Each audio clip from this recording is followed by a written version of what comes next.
Entrepreneurs aren't born, they are made through failures, breakthroughs, and relentless hustle. Welcome to the Empowered Entrepreneur TV show. This is your host Rohit Soni, airing across 185 countries, 26 plus TV networks, 100 plus podcast stations. This is where visionaries share their unfiltered journeys, strategies, and game-changing insights. Your success story starts here. This is more than just a show, it's a movement. Watch, learn, and elevate.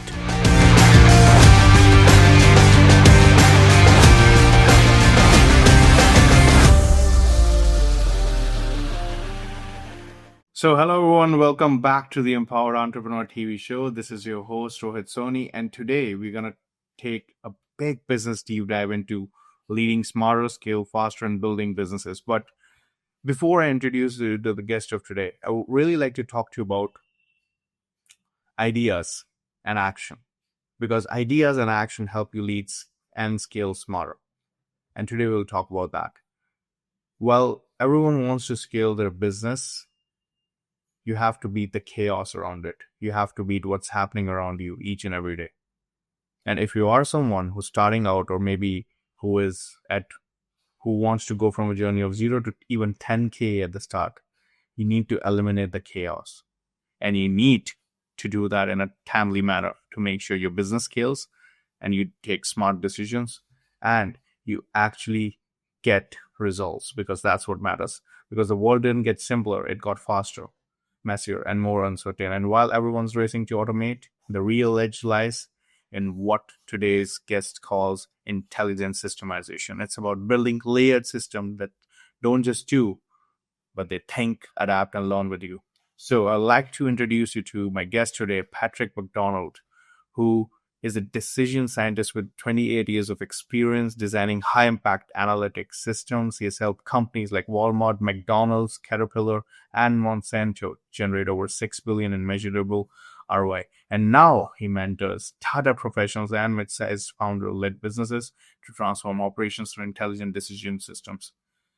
So Patrick, thrilled to have you here, my friend. Thanks, Rohit. I'm really excited to dig in. Perfect. So before we begin the show, I really want you to share with us about what you have done, how you have done, and a little bit of background about your journey. Sure. I think that's great. So I've been doing, as you said, data science for 28 years now. Started out as a chemical engineer, have a master's in chemical engineering, and changed careers after a little while, and went into what was then called decision support. It then became data mining, then it became data science, then it became machine learning. Now it's drifting towards AI. But I think what I've really realized is it's about decisions. It's really about the decisions that we actually make in business and the things that we can actually control. And by focusing on those, we get better outcomes. We can't always drive exactly the outcome that we're looking for, but data science work and the analytics work that I do has always been about finding cause and effect and figuring out what lever I can throw in a business to get the kind of result that I'm looking for. And that's been the journey I've been on for the last 28 years. It's been fun. It's been exciting. It's been amazing. I've had the opportunity to work in some great consulting firms with some extraordinary, world-class clients. And I've seen a ton of different problems. So happy to be here and happy to kind of share some of that journey with you here today. Yeah, and let's start at the top, because I think most entrepreneurs still believe in this old school divide of working in the business versus working on the business. But you say that's a false choice. Can you unpack that for us?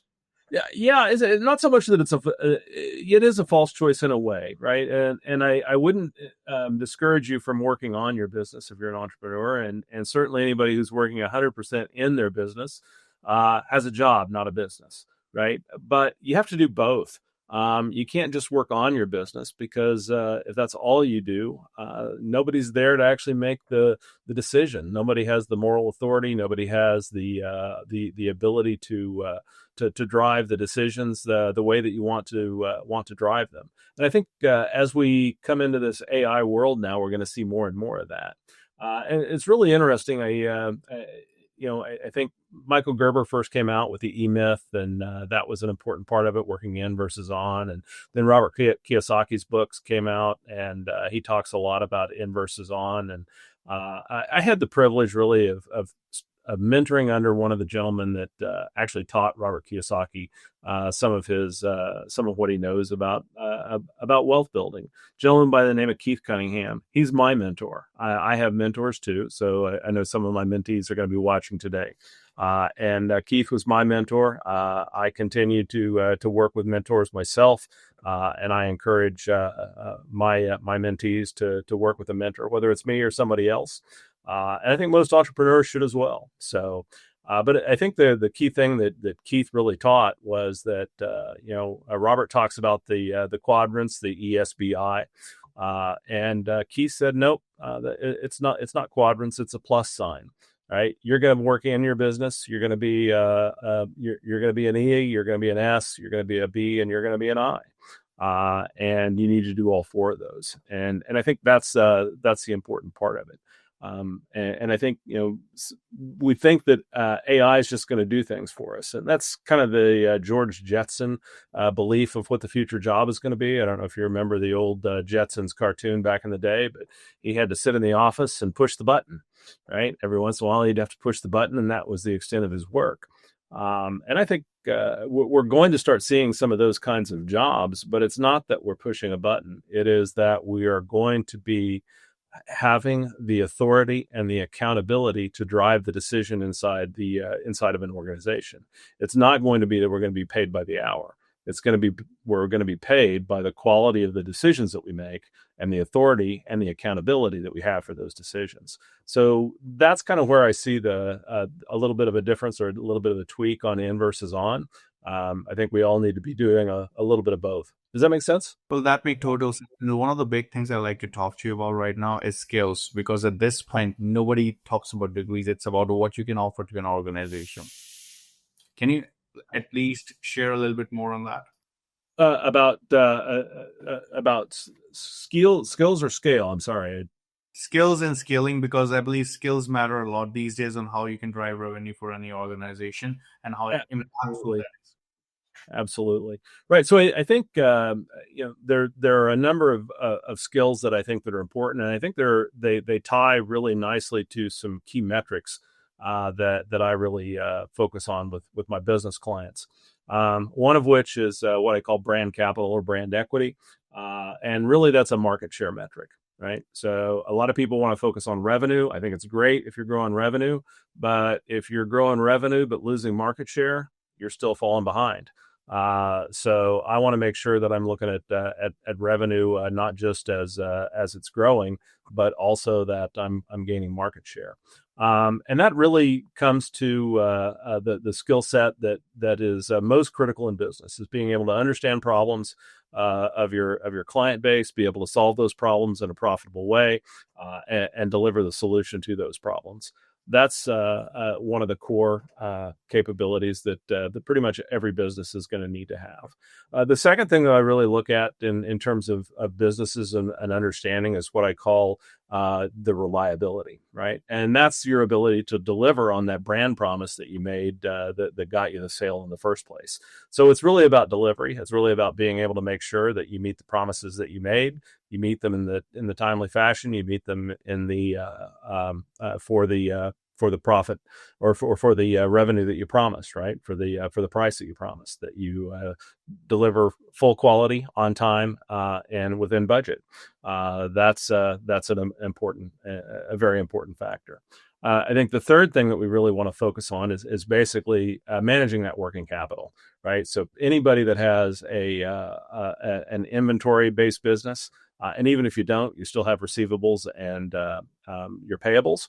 So you need to be able to manage your working capital, and being able to manage your working capital is really important. And I call that effectiveness, right? So if you have too much working capital outlaid into your business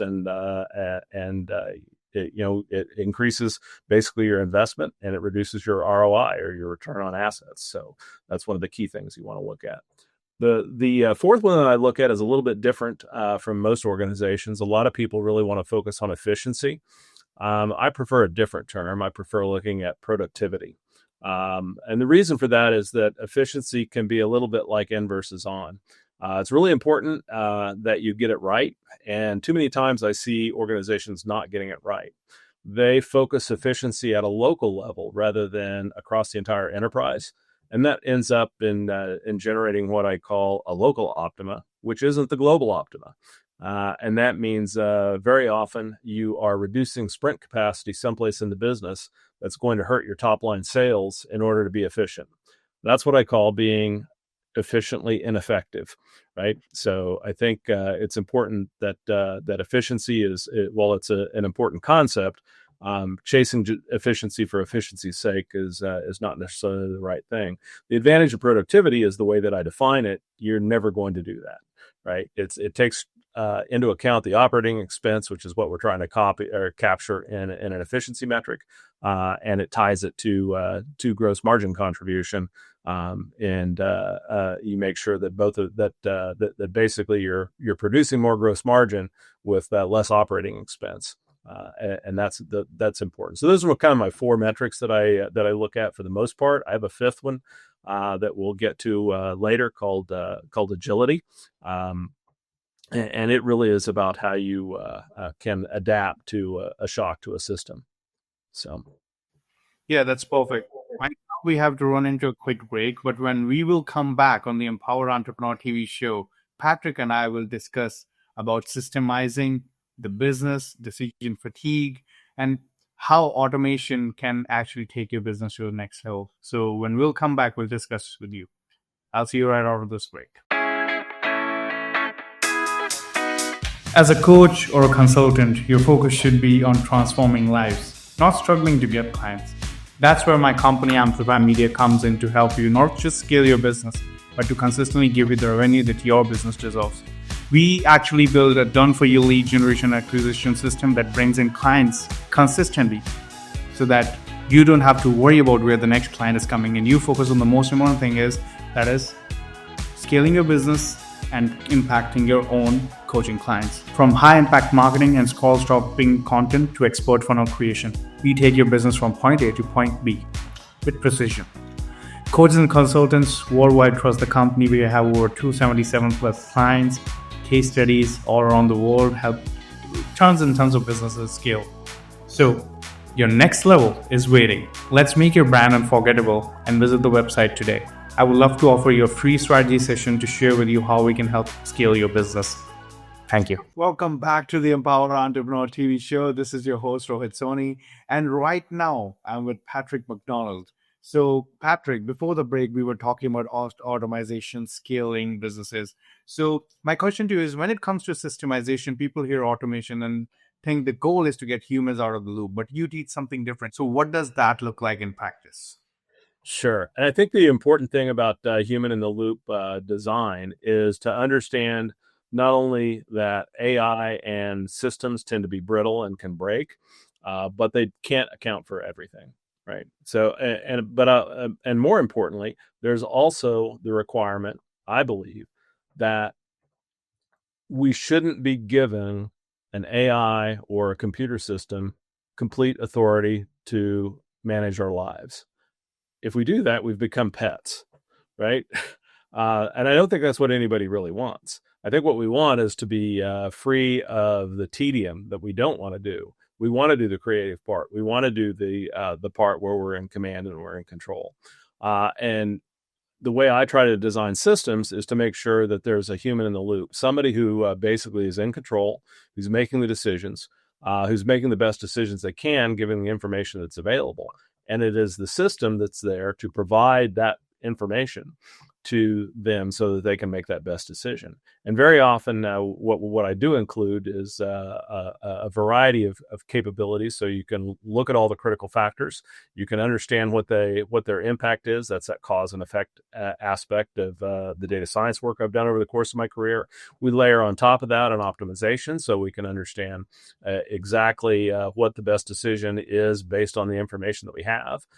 And in my most recent years, I've layered on top of that another capability called stochastic optimization, which takes into account the uncertainty that we have, because all the models that we do don't predict exactly. They give us an uncertainty, a probabilistic peek into what the future is going to look like, and we need to be able to make our decisions based upon those. So, I think the key factor, though, is you want to have that human in the loop, that person who has the responsibility, who has the authority, and who has the accountability to actually make the key critical decisions. You can automate a lot of the small stuff, right? You can make an AI to go through your email box and clean that out and not have too much impact. But when it comes to making the decisions of what drugs you're going to take, I want a human doctor, basically making sure that the recommendations come through are the right ones. Right. If I'm going to spend a bunch of money, a significant amount in my business, I want to make sure that I'm in the loop making that decision. I'm not going to delegate that to an AI or to a computer system. Right. Those are the real boundaries, and I think it's up to each individual to kind of understand what specific boundaries those are. A de minimis spend in a very large business might not be that important, or it might be, right? And I think the challenge is making sure that the AI is there as an enabler. It's going to be able to help you actually make that decision and keep you from having to make a whole bunch of decisions at inopportune times. And that's really how I try to design the systems that I help my clients build. Yeah, and this is one of the most important things as well. And Patrick, I've seen you talk a lot about fatigue and decision fatigue, right? And how offloading the wrong decision or too many can actually make things worse. So could you give an example of how that shows up in business? Yeah, and I think it happens to a lot of us, right? I mean, very often you'll see an entrepreneur who's stuck and he can't make a decision. And it doesn't just happen to entrepreneurs. It happens to big businesses, right? I've been in Fortune 100 companies working with them, and they just can't make a decision because of the risk, because of the complexity, because of the uncertainty that's out there. And at some point, you just have to kind of make that decision. And just in terms of a kind of a specific example, I had an opportunity. I worked for a major consulting firm. Everybody would know the name. I'm not going to name them here, but they're one of the top firms, and I've actually worked for several of them. So you can guess it's one of those. But they basically had a pretty demanding schedule. Everybody was expected to kind of work a 70-hour work week. And everybody had loads of decisions that they had to make on a day-to-day basis. Part of that was because of the desire to get the work done. There was a big push to be productive, but a lot of it was also just driven by ego. Right? There wasn't a separation of the wheat from the chaff. The smallest decisions that really weren't all that critical were given just as much importance as the really big decisions that were going to actually drive the business. And I left that firm, and my wife came to me at one point and said, "Hey, we're not seeing you anymore." And she was crying, and it was Christmas. She said, "Find a different place." So I did. I moved on. But I've since gone back and looked, and a bunch of the partners are no longer there. Or they're miserable, right? They ended up they were getting divorced or having heart attacks, and that was the impact of that burnout. And it can be very, very personal. I just don't believe it has to be. I think if you focus on the key critical few, you'll get the results that you're looking for, and you won't drive yourself crazy with the burnout from all the decision fatigue. So, Patrick, I want to take a deep dive of any story or example that you have where, when you say systemizing the wrong thing, that doesn't give you leverage, it gives you bottleneck. That is the perfect way to establish and share the journey that you have had. And sometimes we go through those moments. And you also emphasize that entrepreneurs don't control outcomes, they control levers. So, can you explain the difference between levers and goals and how systems should be designed around that idea for new age entrepreneurs who are starting it out? Sure. And let me tell you a story that has really been kind of a defining moment in my career. Really early on, I was lucky enough to be working for a firm called Hobby Global Solutions, and we did all of the logistics work for McDonald's Corporation. And it was in 1997. Was one of my very early career part of the work. And what most people don't realize is that the Happy Meal toy is the promotional item that sells a lot of McDonald's hamburgers. And it doesn't just sell Happy Meals, it sells a whole market basket. Mom, Dad, can we go to McDonald's? If you've got kids, you've probably heard that, right? And it drives a lot of business. Well, in 1997, it was the first year that they actually released one promotional item called the Teeny Beanie Baby, and it was an amazing craze. It was incredibly successful. In fact, it was so successful that they actually ran out of it in about a week and a half. Which, if you stop and think about it, and I did at the time, I said, is that a successful promotion or not? And I think it maybe was, but also maybe wasn't, because they sold about 4 times as many hamburgers in that week and a half as they normally would in a month. And they could have continued that for the next 3 weeks. But instead, for the remaining 3 weeks of that month, basically sales fell back to the baseline level as if they didn't have a promotion, right? So those are the kind of the two ends or the outcomes that we don't have control over. What McDonald's had control over was the lever that they pulled, which was how many Teeny Beanie Babies they ordered for that promotion. And unfortunately, in that particular instance, in order to keep the price low, they order all of those things from China, so they have to be ordered a year in advance. Well, it was an amazing story that first year. They came back to us. We were working with the logistics team. They couldn't get a good forecast out of the system that they had procured. So we actually wrote one for them, a custom one. And they asked us. They said, "Okay, how many Teeny Beanie Babies should we get for next year?" And I looked at it and I said, "Well, at least 4 times as much." Right. And they said, "Well, that's crazy. I can't order that many. We'll order twice as much," which is what they did. And it came back, the next year, and they run out in about 2.5 weeks. So even though my forecast was really based on not really a lot of insight, it was right.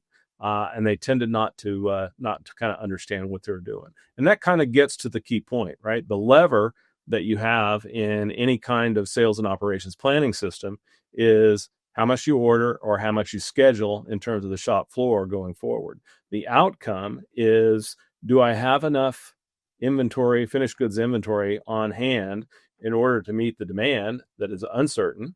Or do I not have enough and I suffer a stock out? So that's the balance you're trying to understand when you make that decision. And it happens within a specific time frame. It took me a fair amount of time to really understand how to solve that kind of problem. It's fairly complex. It's not deterministic. It requires something called Monte Carlo simulation, which is kind of fun. It's a little bit like rolling dice or spinning the Monte Carlo wheel to come up with an understanding. But once I understood that the supply planners were basically making a decision at the poker table, figuring out how many chips to push in, and trying to understand the odds, and started approaching that problem that way, we got much better results. So that's kind of what I mean by making sure that there is a human in the loop, somebody who is going to be able to assess the odds, right? The computer can tell you what the best position is, but it doesn't know everything. So that human in the loop can look at those odds and say, okay, I have some other factors I have to take into consideration. Here's what I'm going to do. What's my outcome likely to look like in this environment? And that's what how I try to build my system, so that you have that visibility. So your lever is that decision that you can make, the thing that you have control over. The outcome is, how many did you sell and did you run out? So, and then on top of that, value of information model is, if I stock out, what was my lost sales opportunity? If I don't stock out, how much was my cost of inventory that I'm carrying? And that's going to vary based on what demand actually was, and what decision you made in terms of how much you scheduled or how much you ordered. Does that make sense? Well, that makes total sense. And I like to talk to you about because outcomes and automations, because like you said, there needs to be human intervention at the end just to make sure if it's right or wrong, right? Right. Right. So let's Absolutely. talk about one of your support models, which is called the traffic light decision support model, green, yellow, red. Can you walk us through how that works in a fast-paced decision-heavy business? Exactly, right. So, and I think I'll stick with inventory management as a business, since that's what we've been talking about. The challenge is that in many inventory businesses, if you're a retail store or if you're a manufacturer, you may have tens of thousands, if not hundreds of thousands, if not millions of different SKUs that you're going to track, and very often it's difficult for the organization to try to understand what the demand predictor might be for all of those and do the analysis. So typically what you want to do from an automation perspective is you want to be able to understand which of those SKUs are the ones that I need to look at, which products do I need to look at and actually make sure that I make a decision on.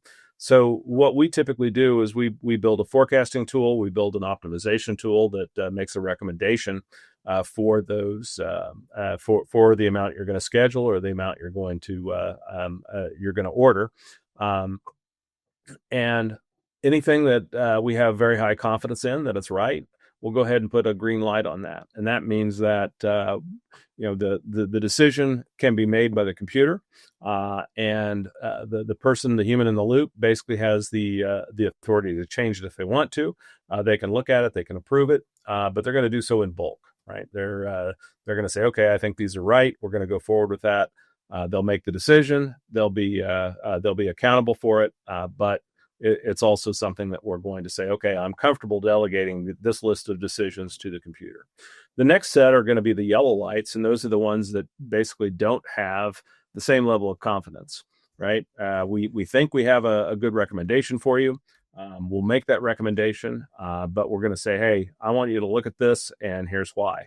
And that should come up in the reporting. And then the human in the loop is basically going to review all of those yellow light instances, going to make a decision about them, and either go forward with a recommendation, choose an alternative recommendation, or come up with another alternative in terms of what they need to do based on the decision that needs to be made. And then the red lights, of course, are the ones that are critical, that need to be looked at. That the machine system says, I don't really have confidence in this.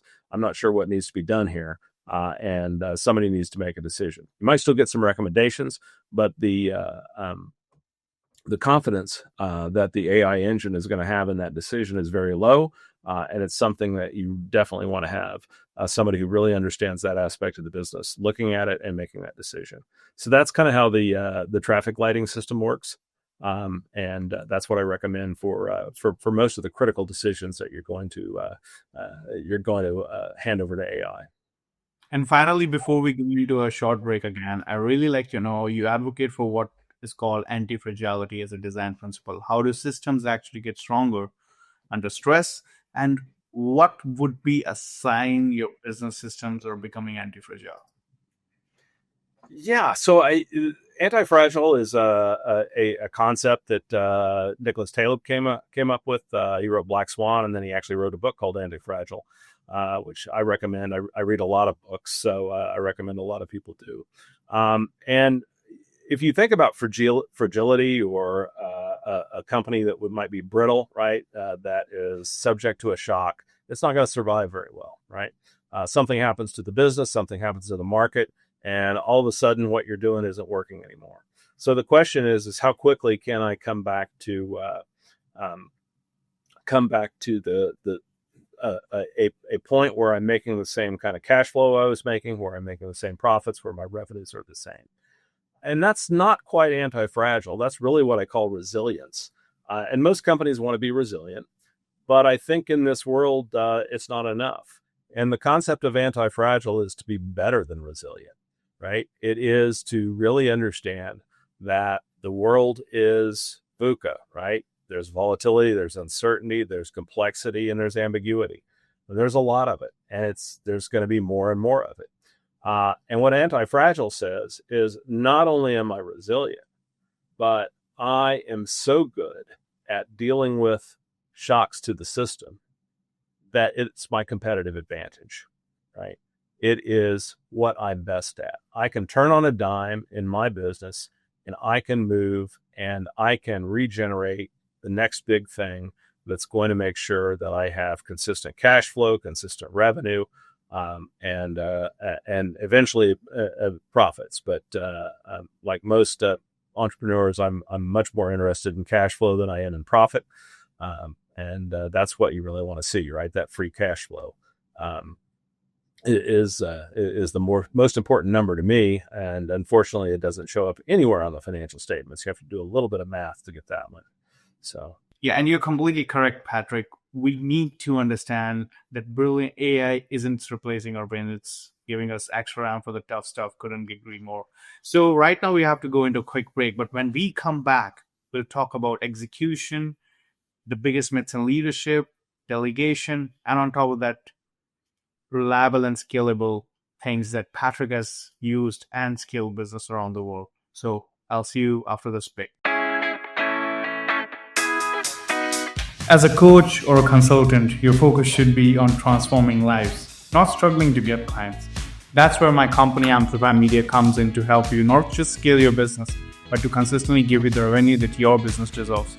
We actually build a done-for-you lead generation acquisition system that brings in clients consistently so that you don't have to worry about where the next client is coming in. You focus on the most important thing that is scaling your business and impacting your own coaching clients. From high-impact marketing and scroll-stopping content to expert funnel creation, we take your business from point A to point B with precision.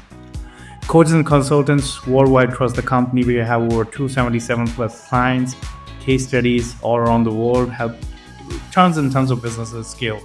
So your next level is waiting. Let's make your brand unforgettable and visit the website today. I would love to offer you a free strategy session to share with you how we can help scale your business.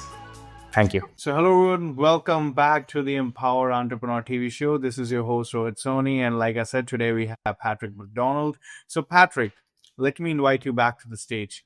So we have covered judgment, planning, and now it comes to execution. And you have said one of the biggest myths in leadership is the idea that delegation means letting go. How should founders, according to you, Patrick, actually think about delegation with intelligent systems so they actually scale, not burn? Yeah, and I think that's a really critical and important thing. And there's a concept in financial systems called an internal control, right? And I think the challenge that most people have with delegation is they lack the element of internal control that we typically see in good financial systems. So delegation without measurement and without responsibility and accountability is the problem, and it's the reason that most entrepreneurs don't want to delegate. Right? They don't want to do it because they believe they can do it better, and that if they delegate it, it's not going to be done the right way. They'll be out the money they paid for having it done, and it still won't be done. And while that can be a real fear, if you do your delegation correctly, if you have internal controls, if you have the measurement and feedback loop that you really need, then you're going to be able to make sure that you're going to be a lot more comfortable delegating, because you'll be able to build systems, scale out, and grow much more rapidly than if you don't. And just as an example to kind of understand what I'm talking about here, very often in the kind of work that I do when I'm working with supply chains and we're doing forecasting, we actually measure the accuracy of our forecasts. Often I come into a client and they'll complain that their forecast accuracy is horrible and it's causing lots of problems in their business. When I ask them what their forecast accuracy is, they can't tell me because they're not actually measuring the forecast accuracy. They just know it's wrong. And the reality is the forecast is likely going to be wrong. And the accuracy isn't necessarily the right thing to be measured. What should be measured is how much money did you make? What were your stock outs? What was the working capital that you had in place in order to meet those? And did how did those compare to what we thought they were going to be and what we recommended. So really understanding that you need to be able to track all of that and look at the actuals versus what was predicted, and what you plan for, and do that measurement, and understand what the difference was and track that over time. That is the real key to basically the execution and feedback layer, right? Execution, make sure you just do what you said you were going to do. That's the simple part. But measure it and look at the feedback, look at the numbers that come back. Did you do what you said you were going to do? And did you get the result that you expected, or did you get something else? And the importance of understanding that is, if you got what you expected, great, the model's working. You don't have to make any changes. If you didn't get what you expected, if you got something very different than what you expect, then it's time to change the model. It's time to learn. And whether you do that manually or you do that through a system such as reinforcement learning, that's the approach that you need to have in order to be able to make sure that you're moving forward, right? You've got that constant, never-ending improvement because you're continuing to learn from the system as you operate it. Agreed with this take. And I feel, Patrick, a lot of people and founders need to know about the systems and how to execute. And according to you, what makes execution systems reliable and scalable in your experience? Like, what should every founder have in place before offloading a critical process? So I think there's two really important things you have to get correct. Number one, you have to understand where the true constraints are. Too often I see organizations try to measure everything, and you don't have to measure everything, right? You have to measure the critical things, the things that matter the most important, that make them the most difference. And that's where cause and effect and data science can come in. But it also is something that you can, in most businesses, identify with some deep thought and some critical thinking. So make sure you understand kind of where the critical factors are, where the key things that your business has to do in order to get things right. Understand those and make sure that you are focusing on those. Then make sure that your incentives and your measurements are aligned. Too often I see organizations trying to have too many measures, right? There's only a few critical things that you really need to focus on. So there should only be a few measures that you have for those things. And those are the things that you ought to be looking at. And then kind of a third aspect of it is make sure that when you design those measures, they're not overlapping. You don't want measures to bleed between one another, right? You want to be able to be very clear that if a metric is not working the way that you think it should be working, you know exactly which of the critical factors that are in your business that you need to focus on and work on. So those are kind of my three rules for how to set things up so that you get the results that you're looking for. Find the constraint, make sure the metric is right, and make sure you don't have any overlap. And Patrick, you also seem to talk to us about real value, and it comes from feedback loops. So they actually learn and adjust the system. How do businesses start building from today those kinds of learning loops that aren't just reporting errors? They actually learn and adjust. Right, and I think it comes from that measurement and that review. Even if you're just doing something manually, right? If you have a sales cycle, looking at what you said your sales were going to be, what each salesperson was going to go out, who did they call? Did you actually track who they called?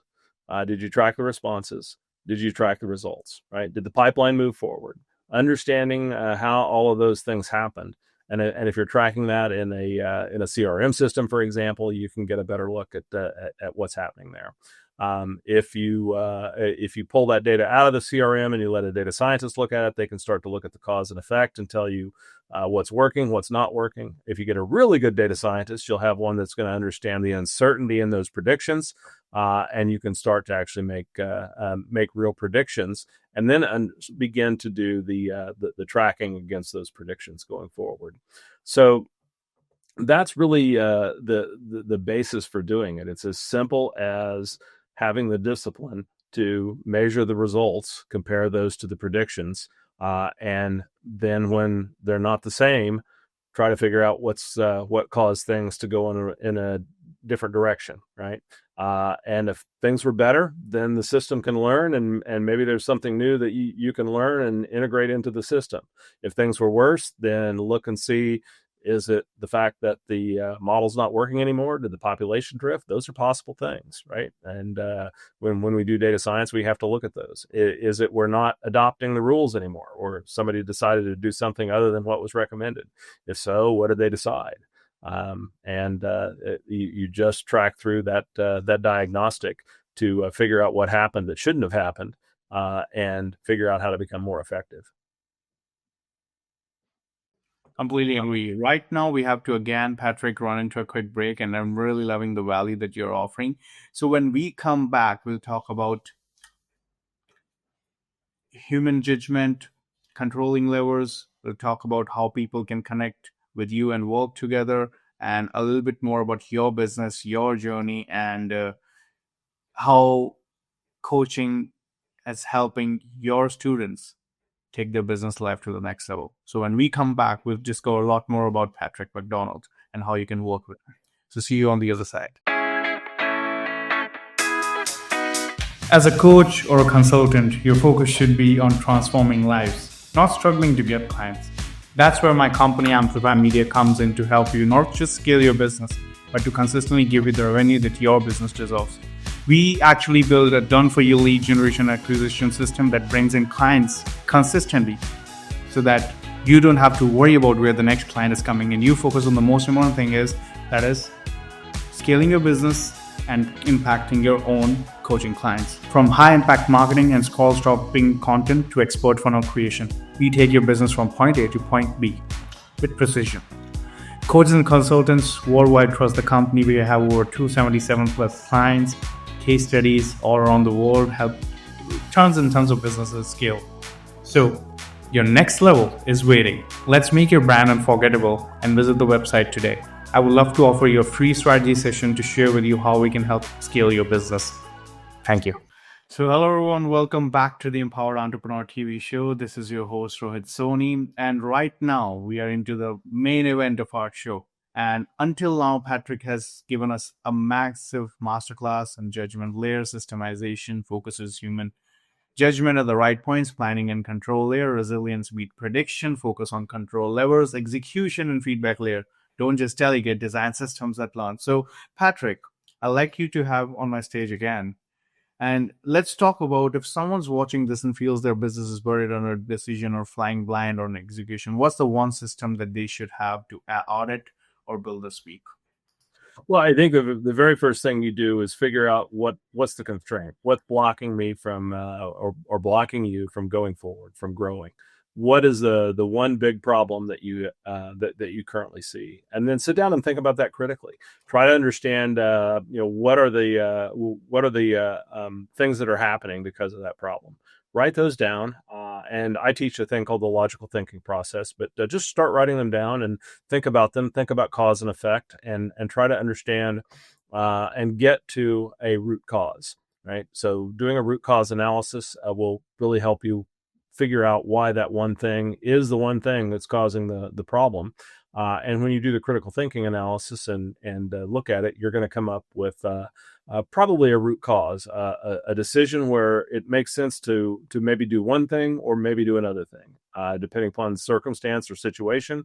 And you may actually have a conflict. Or at least believe that you have a conflict. So a lot of the work that I do really is about identifying that constraint, figuring out where that constraint is, and then either breaking that constraint or elevating it, right? Sometimes the constraint can't be elevated without really extensive capital costs, right? And if that's the case, then maybe that's where you want the constraint. Every business has one. You have a constraint whether you know it or not. So find out where it is. It may be probabilistic. It may be a little hard to find. But typically, if you have a big problem in your business, it's somewhere around that constraint. So start working there, start thinking about it, start figuring out what you can do to actually make things better in that way, and focus on that problem. So a lot of people talk about multitasking and must be able to multitask and deal with all these different situations at the same time. I would encourage you to do the opposite. Find the one problem and focus on it. So, and Patrick, because you have shared too much value, we really need you to share with us where can people connect with you. Is there any course right now that you want like to offer to this audience that they can try and see how you guys can work together and what can help them automate and scale their business? If you can shed light on that, that would be awesome. Fantastic. That's great. So easiest place to reach me is basically on LinkedIn. You can find me at linkedin.com/n/J Patrick McDonald. So that's the best place you can find me. You can also find me at a new site that I've just put up called DecisionScienceAcademy.ai. That's primarily for my mentors. I work with two different groups of people. I work with businesses that need help and want the kind of clear thinking and automation and systems that I provide, and I can do that. And then I also work with employees in those businesses who want to have more impact in their career as their mentors. That's partly to pay back the kind of mentors that I've had over my career. I've learned from a lot of great people. I want to give back to some of those, and right now offering I have some available slots in my mentoring program. So if you're really looking for that, you can reach out directly at the www.decisionacademy.ai, and or you can contact me directly on LinkedIn.